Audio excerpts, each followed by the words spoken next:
Now let's talk about North Korea. The Hermit Kingdom has been awash in fanfare. They're celebrating the 70th anniversary of the Korean War armistice. Of course, Pyongyang spins it a little differently. They call it Victory Day, and they're celebrating this make-believe victory with make-believe jets, apparently. The country has released a propaganda video which looks like a mix of Top Gun and Toy Story. And we are not making this up. But that is not all, of course. A grand military parade is also being held in Pyongyang. They've called Russian and Chinese officials to watch the festivities. Russia's defense minister is a guest of honor. He was seen standing next to North Korea's Kim Jong during the parade. And what were they looking at? The banned missiles from North Korea's sanctioned missile development program. Here's a report. If there's one thing all authoritarians seem to like, it's a grand military parade. A chance to pat themselves on the back, looking at all the money spent on keeping their regime secure. No one quite epitomizes this as much as North Korea. The Kim family has spent decades lording over the country, and they treat themselves to a grand parade regularly to mark their control. This year is no different. On the 70th anniversary of the Korean War armistice, missiles were once again rolling through Pyongyang's streets. Its skies were abuzz again with fireworks and combat drones. These drones were also rolled out during Pyongyang's parade. A supposedly nuclear-capable underwater attack craft was also showcased. And the North Korean people were literally jumping up and down in apparent excitement. At the same time, the country released this propaganda video of its Air Force. This seems like a uniquely North Korean practice. The video was shot as though it was inspired by the Top Gun movies. Of course, the initial part, which shows the pilots flying toy jets, was an interesting choice. It doesn't really seem like the best way to showcase one's Air Force superiority. But maybe there's some deep, extremely well-hidden purpose behind the toy plane shots. Anyway, eventually the video does go on to highlight the Hermit Kingdom's planes and pilots. Of course, the pilot rubbing his face gently on the flag looks a bit strange. But it's peak Pyongyang propaganda. And overseeing all this propaganda, pomp and pageantry is Kim Jong-un, the so-called supreme leader of North Korea. He was seen waving at his energetic subjects, saluting the soldiers who marched past his viewing platform, and clapping at the military equipment being rolled out in front of him.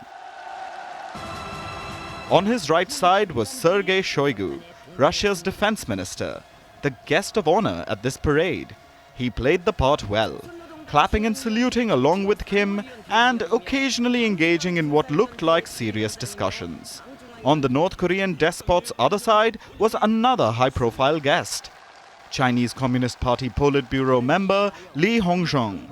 Lee isn't exactly the most high-profile of Chinese officials, but the 66-year-old is still part of China's top governing bodies, so his presence can be seen as an endorsement by Beijing. Kim had Russia on his right and China on his left, which is of course highly symbolic.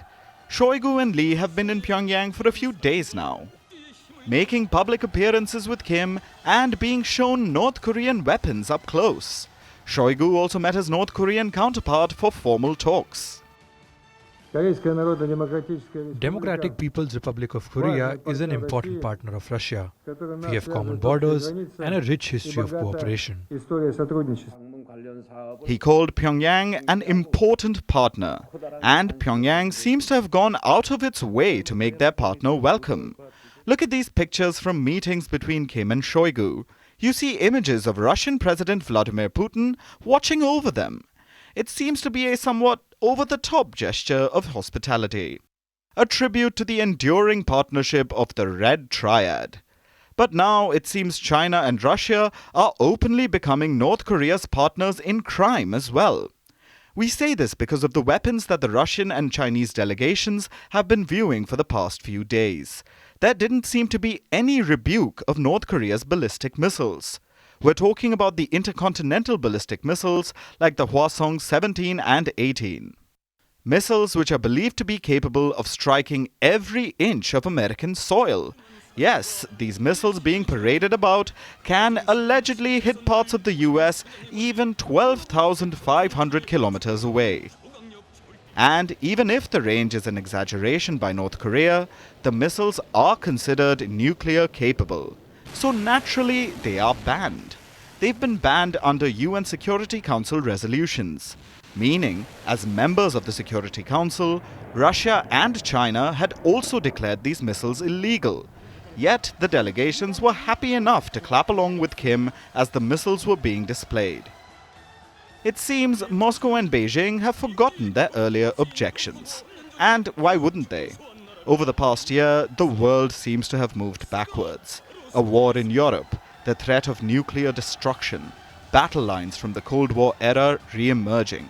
So it's easy to see why Moscow and Beijing would prop up their old North Korean allies again. What this likely means is that Kim Jong-un will be emboldened, redouble his efforts to produce sanctioned weapons with no fear of reprisal. And that's not good news for the rest of the world.